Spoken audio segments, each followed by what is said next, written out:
Hi, if you saw my last video, I showed you how to change the oil and filter on a 2005 GMC Yukon Denali XL with a 6.0 engine in it. What I'm going to do now is I'm going to show you how to reset the oil light. It's pretty easy. What the oil light does is it determines, based on the mileage that you drive, the life expectancy of your oil. And when it starts to get old, it'll tell you that it's time for you to change your oil. So let's get to work.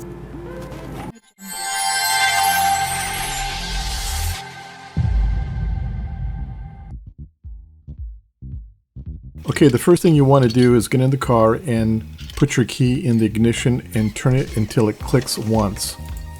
You don't want to start it. If you look on your dash in the information panel there, it's telling you that there's some things that you need to check, and one of them is the oil. I believe it's the second one coming up here. See how it says change oil? Now what you're going to do is step on the gas pedal 3 times within 5 seconds. Make sure you press the gas pedal all the way down 3 times. Now what you're going to do is you're going to turn the engine on.